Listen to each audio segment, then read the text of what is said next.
Hey everybody, welcome to Bestie Book Reviews. I'm here with my bestie Mandy. And I am here with my bestie Jessica, maybe. It's me, it really is me. Oh, you're saying maybe because this is another one of our Convincing My Bestie videos and you're scared of what I'm going to convince you to read. Yep.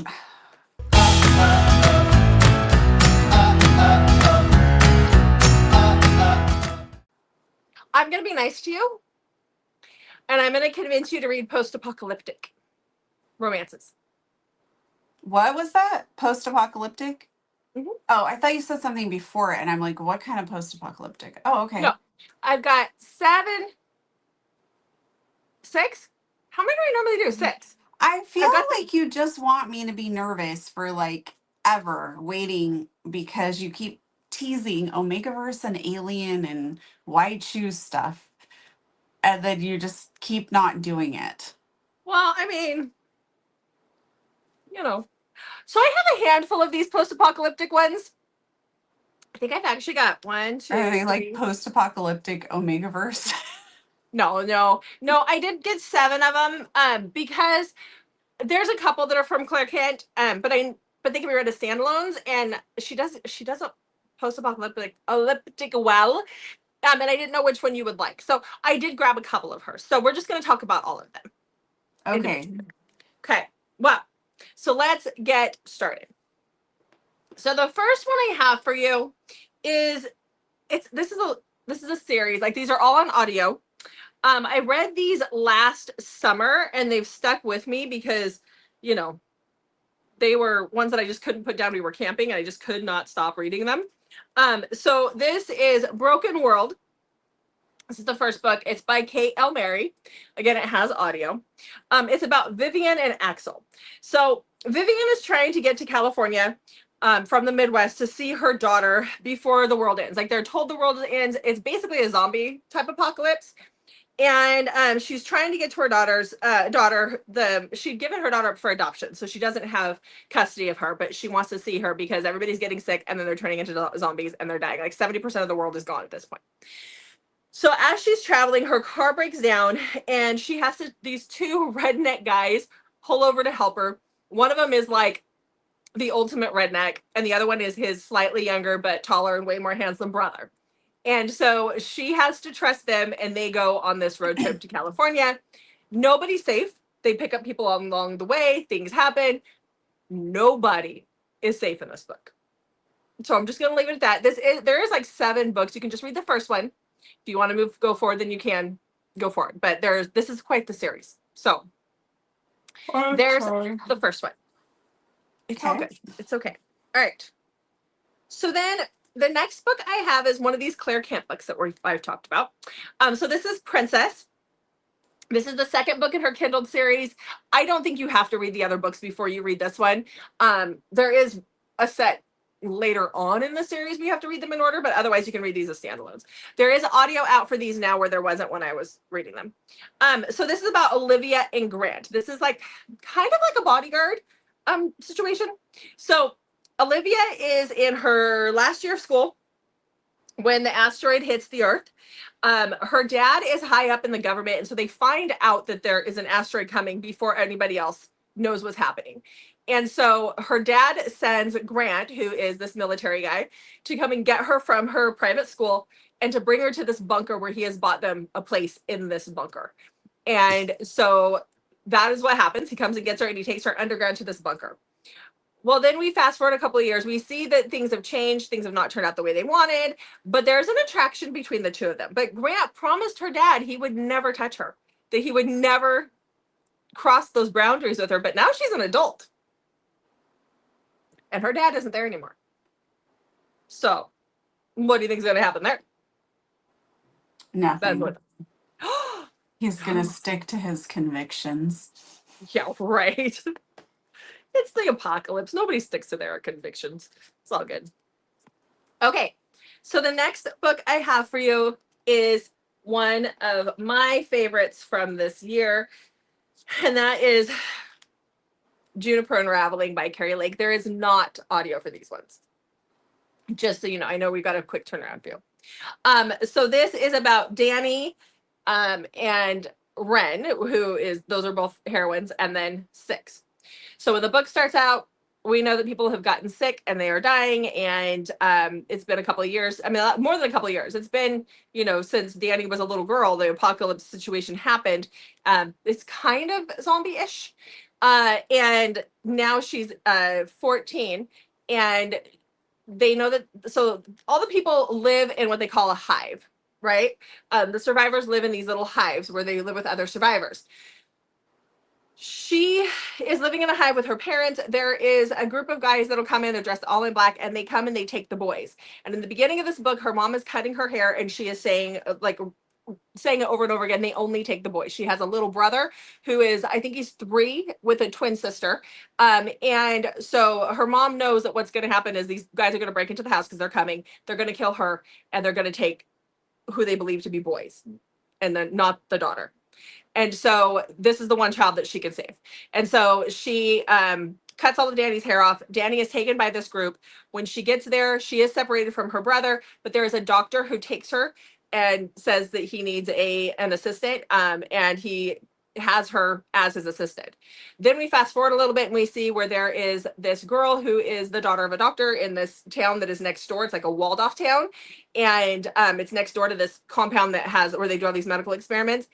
And she goes out to like the outskirts of the town where she's not supposed to be. There's a wall there one day, and she meets Six. He's on the other side of the wall. She can see him through the wall. He's hungry, and she finds a way to bring him over the wall, and they have the start of a relationship. There's a lot that happens in this book, and I'm doing a horrible job of explaining it. Just read it. It's just that good. It's really going to be one of my top reads of the year. So good. Didn't you say it was the darkest thing you've ever read? No, no. What It's was one of the my book favorite that you post-apocalyptic books. just read that you said was like the darkest book you've ever read? Not that one. No, it has some dark themes for sure, What though. was the book that you said was the darkest you've ever read? I don't know. I'd have to go look through my reading thingy. There's a lot of them. No, that's the one. That's the one with the secret society where he hurts her. No, that's not. Yes, that's it. Yeah. Okay. Yeah. I think I got probably the two read them confused. around the same time, and Okay. that's why you're thinking that. Okay. Thank you. You're welcome. So then I have another Claire Kent book for you. I promise there's more than just these Claire Kent books out there, but these ones are good. So this is Embers by Claire Kent. This is, let me grab it really quick. It is the 3rd book in the Kindle series. This one's fun. So this is about Rachel and Cal. So the beginning of the book, Rachel is very young. She lives with her boyfriend and her boyfriend's mom. The boyfriend's mom dies. The boyfriend starts to get sick. And that is when the dad, who has been estranged from the situation, and that is Cal, comes into the picture. And he comes and takes them to a cabin that he has up in the mountains. And she knows that her boyfriend is dying. He has the illness that's in his lungs. And so they know that it's only a matter of time. Well, after the boyfriend passes away, it leaves Cal and Rachel alone together, and they hate each other. But, she grows up a little bit and things start to happen. So this is a boyfriend's dad situation. And I don't know if there's audio for this one yet or not. There might be. I think that there is. Because they're coming out, like they've been coming out recently, and they stopped for a little while. So, but they stopped on the one that I need to read next. So I think you're good. I think there is audio for that one. Okay. Then we have Hips, Lips, and Apocalypse by Tyler Page. This one's more fun and campy kind of feels. This one is about Eleanor and Riot and Callum. This does turn out to be an MFM. Eleanor has been raised in this bunker, and the bunker's like very like set in the 50s. Like the apocalypse happened a while ago, and for whatever reason, this bunker thinks it's 1950. And so she belongs to this program. It's the daddy little girl program. The girls that are chosen for this program are trained from a young age on how to go out into this world that has been affected by bombs that have gone off and to scavenge. And then their daddies are these older guys that are supposed to protect them when they go out there and like watch over them. It is not kinky in any way, shape, or form. But something happens to Eleanor's daddy, and they decide that they need her to still have somebody following her around. And then that is where Callahan, his name is Callahan, shows up Callahan is one of the daddies in training, so he's just like 2 years older than her, and they have him follow her and do this with her. They hate each other. I don't know why this theme of hating each other is a thing, but they don't like each other. They haven't for years, and there's a lot. Once they start to figure their stuff out, we start to find out that nothing is as it seems in this world. So, and there is another guy that comes along at some point in time.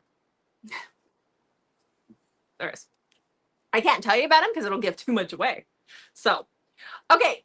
So the next one that I have is a new release or new-ish release, and it is by Celia Aaron, and that is House of Night. So this is apocalypse, but this is like the vampires brought on the apocalypse. So it is a little paranormal. This one's a little bit different. There is audio for this now. Excuse me. So basically, this is Georgia and Valen's story. A plague has been wiping out the humans. Georgia is the sister to the president, and it was her job. She's a doctor. It was her job to find a cure for this illness that is killing everybody. And they decided to start working with these vampires. We found out there were vampires, and we're going to start working with the vampires. Well, that didn't turn out. And when this book starts out, she is basically being held to give blood to the vampires. And you just have all the yawning going on there. I'm so sorry. It's okay. I know you're tired. To take a nap. And we have to record. We do have to record. She's been captured by the vampires, and she is being held in this underground place with a bunch of other people. Very dark, very crazy. If you like vampires and post-apocalyptic, this one is for you. This one is not complete. The second book is out now with audio for the second book as well, but I think there's going to be one more book in this. I think this is going to be a trilogy. So I'm just saying, this is a good one. Okay. Now, we also have, did I talk about this one? Yes, yes. Yes. Okay, so for our last one, this is the last one. This is the most recent one that I've read. So this is Protected by Claire Kent. This is another standalone. This is actually a spinoff of the other books that we had. This one I think has been my favorite so far. There is not audio for this one. This is about Lila and Deck. So Lila has been living in a Burger King across the street from a Walmart. And when she's living there, you know, the apocalypse happened like 2 years prior. She was living there with her boyfriend. Her boyfriend has since died, but basically they park their cars, or they camp out there. People will come and park their cars outside the Walmart, and they go in to see if they can scavenge for things. And when they do that, then she goes in and she will goes to their car and she will steal some of their supplies. And that is how she is surviving. Well, this convoy shows up one day, and she is starving at this point, and so she decides that when they go into Walmart, she is going to go and scavenge their car. So she goes up to the Jeep. She gets in the Jeep when somebody comes and grabs her and pulls her out of the Jeep, and that is Deck. He is big and surly, and you know, she calls him a giant Sasquatch, but she also says he's very good looking. But he is hairy. He's got a beard and the whole nine. But he is mute. And Deck has been told by the leader of the group that it is his job to watch out for Lila and make sure that nothing happens to her, because she decides to go with them. I mean, they don't give her much of a choice, but she does go with them. And so this is their story. And I love this one so much. So, all right. There's all your post-apocalyptic romancerecs. Okay. What are you going to do? I'll let you pick for me. No, don't put that pressure on me. No? I mean, I think you're probably going to like one of the Claire Kent ones the most. I would love for you to read Juniper Unraveling, but I also feel like Juniper Unraveling is a very heavy book, and I don't know if you want to read that in the short amount of time that you have to read it. Okay. Because it deals with such heavy themes. It is my favorite out of all of these, but I don't know. You only have a couple days for the sake of this video. Do, because somebody wasn't ready last week. Yeah, I know. I was tired last week too. So, yeah, I don't know. What are you thinking? What are you thinking? What sounds out? Well, that's the problem. A lot of them sound really good. I know. I think After what you said about Juniper unraveling, then I'm leaning towards like Princess or Protected or Hips, Lips, and Apocalypse. I think you'd like Princess the most. When I was pulling the books out, I was like, oh, I think Mandy would like this. It's that bodyguard thing, the age gap, in the bunker. Okay. You know, Okay, I'll go with Princess. go with Princess. I do want you to read Juniper Unraveling at some point. Okie dokie. Just saying. Okay. Okay. All right. Well, we will be back when you get done. After Mandy takes a nap. After Mandy takes a nap and reads a book. All right, Mandy. You've finished Princess. How was it? I enjoyed it. Why do you look like you want to see something snarky? Yes, I really did. I wanted to be like, it was the worst book. I gave it a 2, but that was just stupid. So I didn't say that.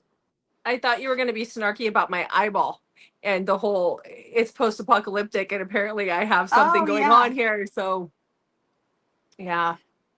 Well, the way your hair was kind of been covered. My hair covers it. I have a broken blood vessel. My hair covers it. So, but Mandy was giving me a hard time yesterday. Turning. Or I'm turning. I tried to put on makeup to like hide it, and I think it just draws attention to it. So, oh well. Yeah, purple eyeshadow tends to do that. Ha ha, very funny. So purple. Okay. So you finished Princess. You liked it. I did. I would rate it 4 stars. It was good. That's what I gave it. It's shorter. Like, I feel like that there definitely could have been more for the story. Mm-hmm. I think for those who read them in order, when you start at the beginning and go through, you might have that. But even then, yes, I understand what you're saying. Yeah, I still think I have those feelings. I think it was only a little over 200 pages. All of her books are short like that, I think. But it was good. I enjoyed it. Good. Good. All right. Well, guess that's it for post-apocalyptic. Okay. Okay. You're going to like your next one. It's not torturous. Oh, thank goodness. I get worried. I know you do too, every time. Yeah, because you've been teasing me and the people keep asking for like the Omegaverse and stuff. Which I don't mind reading it. One of our viewers was watching all of our past Omegaverse videos today. Did you see all the comments? Yes, I saw that. Like, she Mandy, I admire Mandy for taking one for the team. Yeah. Yeah, reading the things she doesn't want to read. Yeah. So I need to read more Omegaverse still. It's been really rough. I have not found really good ones lately. I don't know. Get busy. Working on it. Okay. All right. Wrap her up. Well, make sure you check back on Mondays, Thursdays, and Saturdays for new videos from us. And not usually Wednesdays, maybe occasionally Wednesdays, because yesterday there was not a video from us. It's because we didn't take enough video when we were at BB4E, so we didn't have anything to put out. Well, the problem with that was that it was a different event than what we had been to before. And so it was spread out over 3 rooms, 2 rooms were on 1 floor, 3 floors down was the big room. And those rooms were tight and there was a lot of people. And so it was I tried to take video. It was very difficult. Yeah, it was. So we were not successful in getting much video, but you can go look at our shorts where we put up the pictures and things and we posted a little bit there. Yeah. But yeah. And we do have, I still need to finish editing it. It is on the website that you and I edit on, but we did a Grace McGinty Jessica challenge who knew her books better. We still need to put that out there. Yes. I panicked a lot. So yeah, but I was really surprised by that. I was under pressure. Because when we went to dinner, you were like rattling off the titles. And Grace was like, and so I'm like, oh, this would be so much fun. And then you blew it. Yeah. And you also need to put the video up of Grace signing the books when she came to the hotel room. So we do have a little bit of BB4E content. Some shorts to put out, yes. Yeah. So, all right. Well, keep an eye out for those. Speaking of that, we have some authors that we talked to who said they'd love to come on the channel. So we will hopefully be getting some stuff scheduled soon. Yep. Sometimes that doesn't necessarily mean that it's going to happen right away, but it, because people have busy lives and things. So hopefully we can get a few good interviews coming your way shortly. Yep. Okay, well, until then, though, thanks for watching, and we will see you guys in the next video.